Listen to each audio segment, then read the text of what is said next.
Este segmento es presentado por Stellarbet, donde juegan las estrellas. Un cast a lo Milei el sábado apareció en el Congreso de Arena, no sé si estás de acuerdo, como que se hizo cosplay de Milei. Sí, no, sí, a mí me tiene muy asombrado, fíjate, y en eso no lo puse en mi newsletter porque me tocó todo esto pasó el viernes en la noche y este fin de semana ha sido la discusión, cómo el gobierno maneja la agenda con una maestría pocas veces vista. ¿Tú crees que estamos atentos a lo que hagan? O sea, absolutamente. Mira, ahora estoy leyendo fíjate, en la Radio Duna, en la mañana, Arturo Esquella, que considero yo que está pasando piola, como diríamos, pero es un personaje muy relevante. Es la persona que maneja el Congreso, el republicano, el senador republicano que ganó por la quinta región y que es presidente del partido. Entonces tiene esa doble militancia. Y dice hoy día fíjate, en Radio Duna, dice, sería bueno que se revisaran esos errores para que no se vuelvan a repetir. Llamaría al segundo piso a tomar las riendas de esas correcciones. Esto a propósito de... A propósito de esta reducción de la circular o el paquete oficios. El paquete oficioso.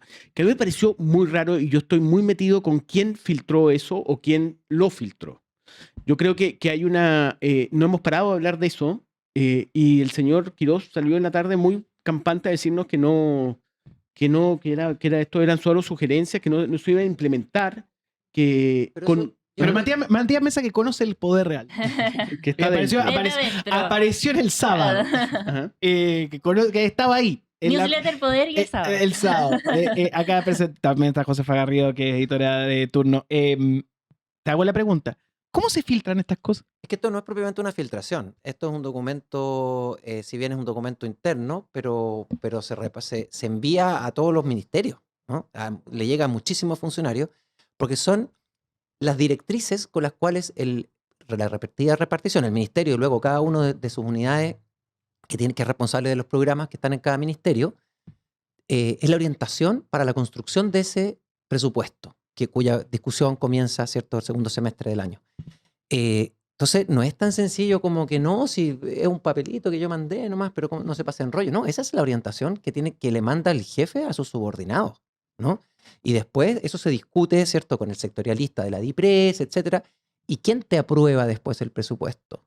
La DIPRES. O sea, el mismo que te mandó esa orientación. Entonces, no es como algo tan baladí, que no tiene mayor importancia. Es muy importante.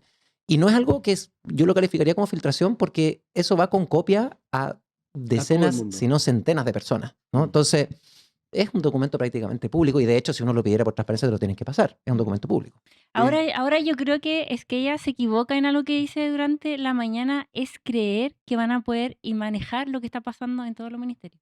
No hay posibilidad que ellos tengan de que este tipo de cosas no se filtren a la prensa, no se sepan de alguna manera. O sea, en los ministerios conviven personas de diferentes visiones políticas. Ahora, lo que me llama a mí la atención de él es que llama la atención, valga la redundancia, al segundo piso. ¿Me entiendes? Es una persona aquí, y lo que se habla y se comenta permanentemente en diferentes círculos, es que el gobierno está en el segundo piso. Está en Irarrázaval y en Valenzuela. Cristian Valenzuela y Jorge Irarrázaval, que si no me equivoco, que es un ingeniero, y que son, de alguna manera, yo no sé si han visto, esta persona, esta mujer que estuvo en el primer proyecto constitucional. ¿Beatriz Evia? No, ¿cómo se llama? La que es nacional libertaria. No. Teresa Marinovich. Marinovich. ¿Ya? Que ha sido muy crítica. Sí. No, ha sido durísima. Y ella habla de que ella ha insistido mucho, no lo ha dicho tan categóricamente, de que quién gobierna, porque ella cuestiona mucho que uno todavía, y en eso tiene razón, todavía no conocemos quién es Kast. Y hemos insistido varias veces, después del 11 de diciembre, ¿se acuerdan que gana y hacen presidente Errázuriz ese discurso que Elwin yo creo que habría sido menos convocante y menos amarillo que él, llamando a la unidad de Chile y todo esto, y ayer, por eso, el sábado en Renovación Nacional, que le saca la cresta a todo, insiste en que fue un gobierno pésimo y que mira lo que estamos haciendo, no repartían bien los útiles escolares. Entonces estamos en esa... El Casmaleón. El Casmaleón. Claro, está buena. Sacaste titular. El Casmaleón. Casmaleón. ¿Quién es Cas realmente? Ahí está. Claro, y entonces ahí, bueno, cuando por eso me llama la atención de que ella llame la atención al segundo piso. porque son dos mundos, el mundo político versus el mundo que está gobernando, ¿no? Entonces, y eso es lo que me parece interesante, ver que, sí, yo no creo que haya confrontación. No olvidemos, la campaña presidencial de Kast fue una campaña que periódicamente daba giros. ¿Se acuerdan cuando hubo todo el tema de los 6.000 millones, de cómo iban a bajar los 6.000 millones? Y la Matei de alguna manera tenía un robusto equipo de economistas que decía que era imposible bajar los 6.000 millones, Que ahora están callados. que ahora están callados, excepto Matei, que cada cuánto Sí, pero el hace- equipo, los economistas, bueno, destacaba la José Ujú. en las conversaciones aquí del equipo, que no han salido los principales voceros económicos Está de Quirós la un poco derecha. solo. Sí, pero tú dices que deberían de salir a criticarlo o que lo salen a apoyar. Es raro el silencio. Es raro el silencio. Pero ojo, claro. pero igual Ignacio Briones igual apareció haciendo sus comentarios. Yo creo, no sé, puede ser, habría que revisar muy bien cuáles son las entrevistas, porque las entrevistas principalmente son de economistas de la oposición. Sí, nosotros Entiendo ayer que ahora- hicimos una revisión y no aparecen. No aparecen. No aparecen. Hay una entrevista que salió en el Diario Financiero el día de ayer. Bettina, ¿cómo se llama? Horst. Horstman, que me llamó mucho la atención. Ella salió y fue bastante cauta. O No, sea, pero también pero dice que hay que esperar el informe de la DIPRES. Ella no es un apoyo cerrado a lo que está proponiendo el gobierno. La última vez que habló Briones fue hace 3 semanas. La tercera dijo, la baja del impuesto a empresas es fundamental y por eso debe ser compensada fiscalmente para ser creíble. De ahí en adelante no lo. ¿Qué es lo que no hace este proyecto? No compensa Claro, no fiscalmente compensa la rebaja. ese el cuestionamiento que hay. Y el que reafirma ahora Marfan en su entrevista de la tercera. Sí, pero volviendo al tema que este manejo de agenda, y quería recordarles, ¿se acuerdan cuando fue la campaña presidencial que hacen lo de los 6.000 millones, volviendo al tema? Los 6.000 millones, y después me acuerdo que me tocó, porque yo escribí una cuestión bastante crítica cuando empezaron a hablar de los parásitos, ¿se acuerdan? Sí. Bueno, y hablando justamente con gente del Partido Republicano me dijeron, yo le dije, ¿cómo se mandan lo del parásito que es tan criticable, están enfrentándose con el Estado? Me dice, no, bueno, pero cambiamos el tema de conversación, que es lo importante. Es una estrategia que ellos tienen. Entonces yo cada vez que hay estos cambios tan bruscos, me parece que creo que es un manejo de agenda de ellos. Creo que hoy día el tema más delicado que tiene el gobierno y que enfrenta es la seguridad. Yo creo que nunca habíamos visto tan malas cifras en seguridad.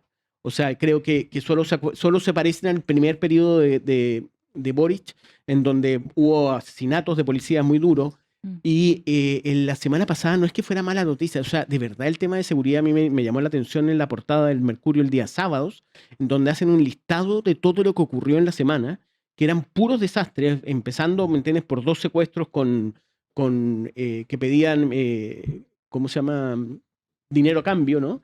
Eran 2 secuestros que una cuestión que no veíamos hace tiempo. Han habido, yo calculé, encontré que habían 10 asesinatos el fin de semana pasado. La policía, no hay anuncios en seguridad. Se espera que las próximas semanas se hayan anuncios en tema de seguridad, que se Sí. ingresen proyectos de ley. El gran anuncio que ha sido en seguridad es la ministra, que vimos en Cadema ayer que bajó muchísimo su apreciación. Lo que dicen es que vendría un paquete relacionado al tema de seguridad. Sí, pero También una especie de ley Quirós, pero por seguridad. Pero Juan, claro, pero acuérdense, la semana pasada la noticia que hubo en seguridad, a mí me dio mucha risa, fue el anuncio del $1 millón que entregaba el FBI a la ministra. $1 millón. No es nada. Son 900 millones de pesos. O sea, yo creo Sí. que compráis autos, unos 10 autos, una cosa No, así, sé. menos. Entrevisté al senador Flores y me decía que era un auto totalmente equipado para... $1 millón. Sí. Claro, pero ese fue el anuncio, ese es el paquete a lo que voy, que Claro. a mí me sorprende. Aquí no hay ningún paquete de medidas en seguridad y ese fue el leitmotiv de alguna manera de una campaña. Juan Y Diego, no sí. solamente eso, nos enfrentamos también a la crisis de legitimidad que está teniendo la ministra, que ella entró, sus primeras semanas, ella perdió rápidamente el respaldo no solamente de ciudadanos, sino que también esta sensación de autoridad, ya no la tiene. Bueno, imagínate que tuvo que ir el presidente, la primera visita de la ministra a la Policía de Investigaciones, después la polémica salida de la tercera antigüedad, la jefa de inteligencia de la PDI, fue con el presidente, o sea, y tuvo que ir con el presidente. El gobierno tiene la decisión de blindarla durante lo más que puedan.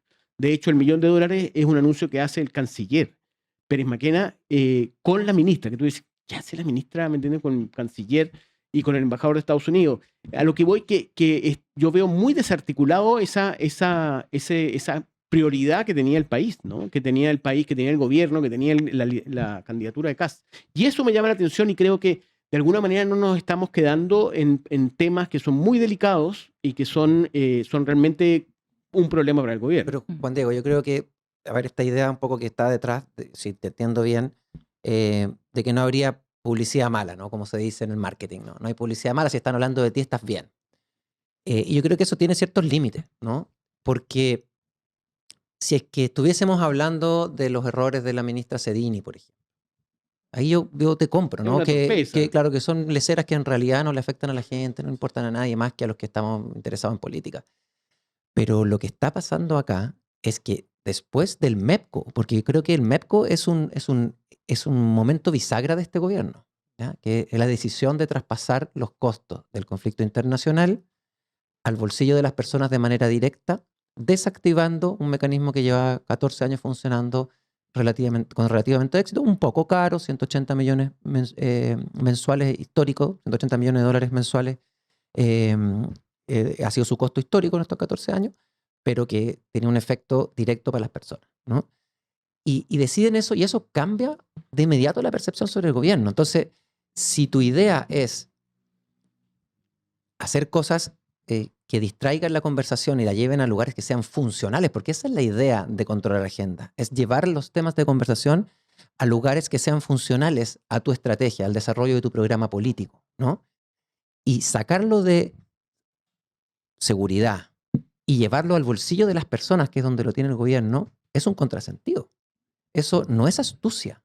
Eso no es una política comunicacional efectiva. Eso es, a todas luces, un gobierno que está superado por las circunstancias, que ha él mismo generado. O sea, ya tenían desafíos enormes en materia de seguridad, no tanto por la realidad de seguridad del país, que es compleja, sino que por la expectativa que generó durante su campaña. Y durante su campaña de 8 años, no una campaña de 3 meses, una campaña de 8 años. Entonces ya tenía ahí un tremendo desafío, y a eso le agregó un problema enorme, que es quizás lo más importante para las personas, que es la tranquilidad de saber que voy a tener comida para ponerle a mis hijos en la mesa. ¿Ya? Que ya la cuestionas con el MEPCO y no encuentran nada mejor que proponerle al Ministerio de Educación discontinuar, porque no es que propone una rebaja en el presupuesto, no propone un examen exhaustivo de la manera en que se está desarrollando el programa. El programa de alimentación escolar dice con claridad en la columna de la recomendación discontinuar. Eso es lo que dice la recomendación. Entonces, cuando la preocupación de la gente está justamente en el costo de la vida y tú haces eso, a mí me levanta muchas preguntas. Yo siendo súper sincero aquí con el panel y con la audiencia, estoy confundido y preocupado. No sé realmente qué es lo que está proponiéndole al país Quirós. ¿Cuál es su plan? ¿De qué se trata lo que están haciendo? No logro encontrar el hilo conductor que le otorgue una racionalidad que nos permita entender esto políticamente. Pero probablemente lo que estén buscando sea la dinámica del chorreo. Dejar cómodo ese 1% que tiene los recursos con el fin de que se pongan la mano en el bolsillo y contribuyan a una lógica de causa nacional. Cuando hablan de de reconstrucción nacional, eso no es el tema de los incendios, eso es una reminiscencia de la dictadura. Es que ahí yo creo que esa es la estrategia. La pregunta es, ¿por qué lo van a hacer hoy? Es que es lo mismo que a mí me pasa con respecto al crecimiento. Yo digo, ¿por qué va a volver a crecer el país como en los 90 si no es la misma situación de los 90? ¿Por qué van a hacer eso en torno a una democracia si en una dictadura lo hicieron a medias? Es que me pasa, si esa es la respuesta, si la respuesta es que son unos ayatolas del neoliberalismo de los años 90, más me preocupo, porque sabemos precisamente por lo que tú esbozas, es que eso no nos conduce ni al desarrollo, ni al crecimiento, ni a la creación de empleo, ni a ninguna de las cosas que ellos creen que van a producir. Entonces, es aún más alarmante. Si aquí, por ejemplo, uno lee lo de Marfan, y si uno lee entre líneas, lo que está diciendo Marfan es, mire, en la evaluación de los costos que está teniendo esta reforma, hay ciertas cosas que son astucias, ¿no? Como tirar para arriba la proyección. Si la proyección tiene una banda, entonces prefieren la banda promedio, no la parte más baja de la banda, que es lo más prudente de hacer, etc. Pero hay otras cosas que evidencian desconocimiento profundo, como considerar que la rebaja de la tasa supone una rebaja del crédito para el contribuyente y eso generaría un ahorro para el fisco, que es algo que no tiene absolutamente ningún sentido. Entonces, chuta, ¿estamos en manos de gente fanática? ¿Estamos en manos de gente incompetente? ¿O qué es lo que traman? A mí, fíjate que yo de verdad creo que un voladero de luces, eso que circuló, llegó, o sea, de verdad yo no puedo creer que eliminen el Cunave. O sea, ahí eso sí que va a ser encender la calle. O sea, quitarle de norte a sur. No, si no lo van a quitar, Juan No, Diego, no si eso ya pueden, lo por eso dijeron. te digo, pero a lo que Sí, voy, eso que lo me parece, correcto. ¿me entendéis? Que un voladero de luces, ponerlo y que se discuta y que el señor salga en la tarde a decir, oye, no lo voy a quitar. ¿Pero tú crees que ellos lo hacen a propósito para generar esa discusión? Yo Cuando creo, justamente, yo creo, sí. pero si están haciendo eso, entonces además están equivocándose en lo comunicacional, porque lo que hace es poner foco justo en el elemento más disfuncional que tienen hoy día, que es el problema de la gente para ponerle comida a sus hijos en las mesas. Y ahora empieza la discusión de que parece que tampoco en el colegio van a tener almuerzo. Bueno, o sea, eso sería brutal. O sea, a ver, pensemos, de verdad. pero, a mí- Juan a mí Diego, si se no lo me- van a no me- hacer. no, por eso te digo, entonces, si no lo van a hacer, ¿por qué Pero lo ponen en la cuentan? discusión. ¿Por qué Por lo ponen en eso, la discusión? Porque quieren hacer una discusión ficticia. Yo creo que hay un elemento que ellos controlan Pero ¿por qué y que es un querrían? tema condicional. Y por eso Para llamar la atención. hago hincapié en lo de Arturo Esquella que le dice al segundo piso, que lo que me da atención, oigan, tengan más cuidado. Porque el segundo piso lo que maneja es la comunicación, no maneja el tema de. No es el ministro de Hacienda, ¿me entiendes? Si tú dices, entonces, señor ministro de Hacienda, tenga cuidado. ¿Por qué le dice al segundo piso? Creo, y en ese contexto yo no creo que estén confrontados el área política con el área de gobierno, ¿me entiendes? No creo que la moneda y la clase política, porque aquí lo que se dice es que indudablemente hay poca gente que sabe de política en este gobierno. Bueno, la broma habitual, ¿cuál es la broma? Que Jorge Larrazábal y Cristian Valenzuela. Jorge Larrazábal acaba de bajar de Plaza Italia al centro y está conociendo esto y que Valenzuela no le gusta la política y no le gusta la clase política y tiene un desprecio por la clase política. Entonces que ellos dos no son políticos y quien la hacen la tarea política son Alvarado y García Ruminot, ya que son los dos políticos. Y que ahora el gran temor que hay justamente es, si tiene que salir la ministra de Seguridad, tendría que entrar alguien y se habla que puede ser el subsecretario de Interior, un UDI, hacerse cargo de seguridad. Entonces serían el Chile Vamos está entregando, está dando, ¿me entiendes?, la carne a este asado, ¿me entendía? Tratando de trabajar por lograr esto, y hay un sector, que es el segundo piso, que no tiene esas cualidades o conocimientos políticos que le permitan ser más idóneos en su gestión. Yo tengo la intuición, Juan Diego, que estos temores, esta confusión que estoy manifestando abiertamente aquí en este panel, empieza a ser compartida por ciertos sectores de la derecha. Y eso explica la posición de RN, que está bastante bajo perfil. Matei. Matei, que salió derechamente, tiene hartas razones distintas también para salir así. Y el Longueira silencio, también. Longueira por otro lado, pero que también tiene otras razones, Mm. pero lo más estructural yo creo que es la posición de RN en la discusión pública en relación con este proyecto de los más ricos y el silencio de los economistas. Yo creo que eso es eventualmente, estoy diciendo una hipótesis, no estoy planteando algo que yo haya conversado con personas de derecha, ni mucho menos, pero es una hipótesis, ¿no? Es un silencio prudente porque están empezando las dudas de qué es que este señor Quirós, este ministro de Hacienda, qué es lo que está, a dónde está llevando el buque. Pero no será también las dudas sobre no solamente el giro, sino sobre el resto. O sea, no será. Es que, Nico, el daño que tú puedes provocar con una vocera mala es un claro. debilitamiento político. Pero el daño que tú puedes provocar con un ministro de Hacienda que no sabe lo que está haciendo es algo que puedes pagar por los próximos 25 años. Los ministros de Hacienda siempre han sido muy poderosos hasta que Arenas, que era el ministro de Hacienda del gobierno de Bachelet II, ¿se acuerdan? Ese es el primer ministro desde el retorno de la democracia que no termina su periodo. Previamente a eso, con la excepción, obviamente, Anina salió antes, pero porque se quiso ir al Fondo Monetario, pero todos los ministros de Hacienda duraron todo su periodo. Y eran hombres muy poderosos. Sebastián Eduard dice que Quirós, dijo que Quirós era el ministro de Hacienda más poderoso. Yo no coincido con él. De Alejandro Fox. Desde Alejandro, claro, Alejandro Fox supuestamente era, que fue el gobierno de Elwin y que fue indudablemente una persona clave en todo el boom que tuvo de crecimiento Chile en ese periodo. Pero yo creo que, por ejemplo, que Nicolás Izaguirre durante el gobierno de Lagos fue muy poderoso, tuvo 6 años, no hay ningún ministro, o sea, es el ministro, ¿me entendés?, que más duró y que tiene muchos, ¿te acuerdas el límite fiscal que justamente que estamos, justamente el límite en el gasto lo puso él. Hay una cantidad, Chile empieza a ser un acreedor, también ser de un deudor. Tiene como varios hitos, Izaguirre, vienen Ahí todos los... compartió Dipres con Marcel. Con ¿o no? Marcel, claro. Sí, Marcel La regla fiscal. La regla fiscal, sí, La regla que fiscal, se le asigna claro, a Marcel. claro, Marcel es el que como director de presupuesto lo Mm. lo El balance instala, estructural. claro. Claro. Pero a lo que voy que fue un gobierno, o sea, fue un ministro de Hacienda muy poderoso. Yo todavía no le veo, como diríamos, el queso a la tostada en Quirós, yo todavía no lo veo tan articulado. Los ministros de Hacienda son, Izaguirre, por ejemplo, sacó, y no nos olvidemos, sacó a García, ¿te acuerdas? El que fue ahora ministro de Economía del último periodo de Boric. Izaguirre era un tipo que sacaba ministros, ¿ya? Yo no veo que Quirós hoy día tenga ese poder dentro del gobierno. Creo que es un hombre que funciona muy aislado y muy con piloto, ¿me entiendes? O sea, él no es un hombre de redes políticas. Nicolás Izaguirre era un hombre de redes políticas, bueno. Pero ahí tuvimos este incidente también en la semana de las pymes, del 12.5, que se había dado que sí con el acuerdo con García Ruminot y después en el Senado, en el Congreso, dice que eso no es así. Entonces, sí estamos Y después viendo... se echa para atrás de Se nuevo. echa para atrás, claro. Sí, Claro. yo concuerdo con Juan Diego en el sentido de que creo que él se comporta como un ministro poderoso, pero el poder no es un comportamiento, el poder es una capacidad, ¿no? Una capacidad de articular y ordenar a los actores.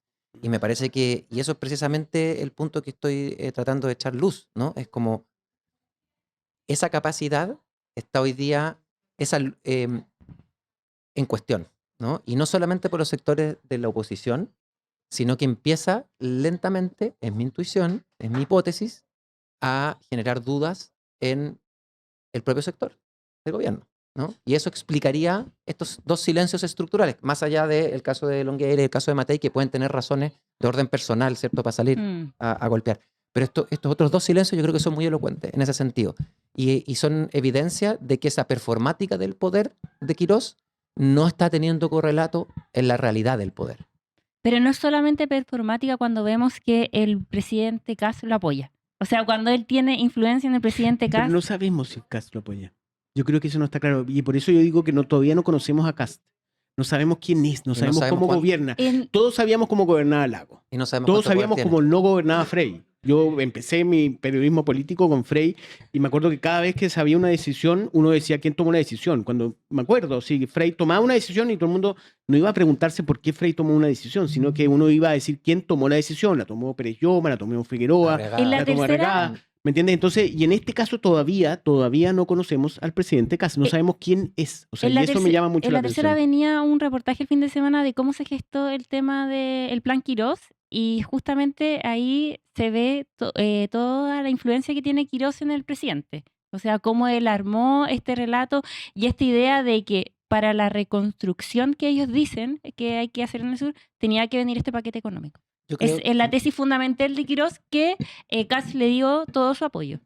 Y dijo, eso, yo voy con eso. Es que eso se parece mucho y en eso, y yo creo que es interesante en términos periodísticos indagar cuál fue el rol que tiene José Luis Daza. José Luis Daza es el segundo del Ministerio de Hacienda o de Economía, se llama Economía en Argentina, y es un hombre que era de este paquete. Es muy parecido a lo que pasa en Argentina. Yo creo que hay un modelo ahí que usa de espejo, ¿me entiendes?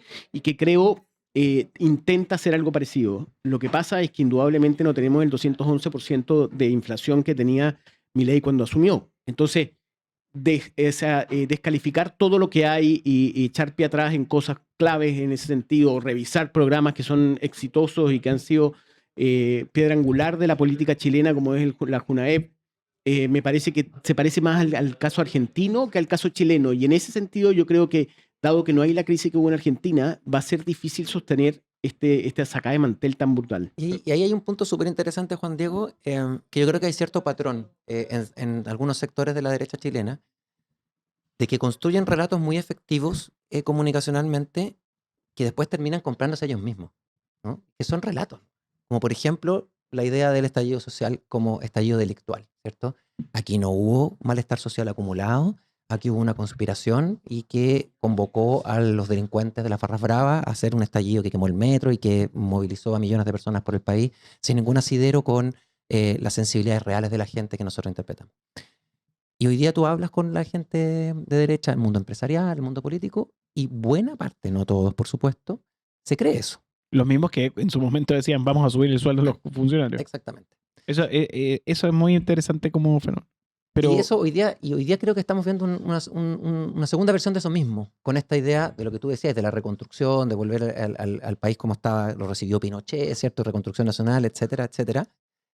Pasa que si uno pone esa matriz de que se realmente creen, porque el presidente lo dijo ayer en el Consejo de Renovación Nacional, el país no puede estar peor, dijo. dijo que no había un nivel más abajo. No había un nivel más abajo, o sea, él Es muy sorprendente. no concibe un crecimiento, o sea, él cree que el 2,5% de crecimiento con que recibió el país no puede ser más bajo.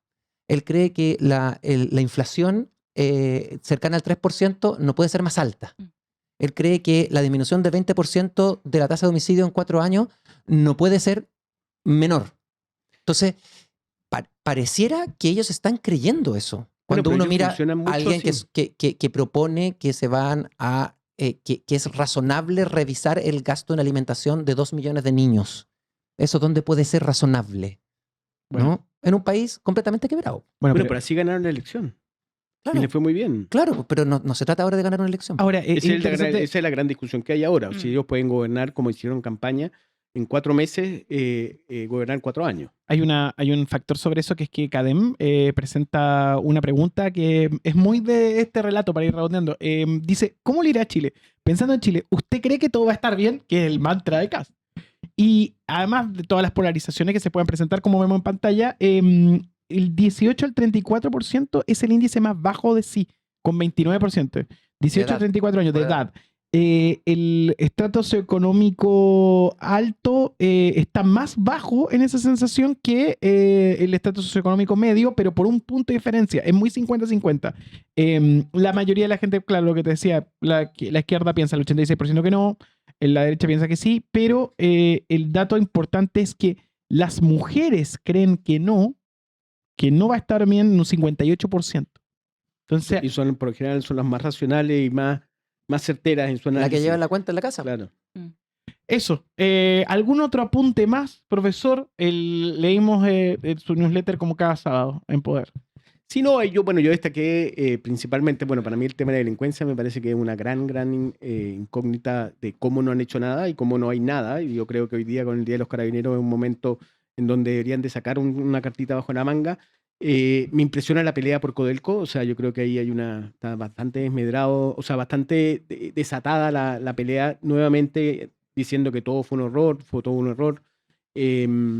Creo que, bueno, la frase de la subsecretaria de Prevención del Delito también notable esta semana. No, de verdad, yo creo que vamos a ver qué pasa esta semana. Esta semana es bastante más tranquila. Es más tranquila porque hay semana distrital. Corta. Vamos a ver cómo son las conversaciones que hay con la oposición, las primeras conversaciones, que está completamente out, eso sí. Las Eso. semanas tranquilas son las peores. No hay semana tranquila en No hay política. semana tranquila. Para ir proyectando el tema, yo creo que el 7 de mayo va a ser un día fundamental en todo esto, lo que hablábamos. Clapes UC va a reunir a Jorge Quirós, Felipe Larraín, Manuel Farfán y Rodrigo Vergara. Ahí vamos a tener entonces la opinión de los economistas de derecha. Y otra cosa importante que pasa hoy día también para ir proyectando temas es que Casa lista proyecto para devolver a carabineros a la justicia militar. Así es. Impresionante, sí. Eso sí que va a mejorar la seguridad. Vamos a estar atentos. Muchas gracias a todos por participar.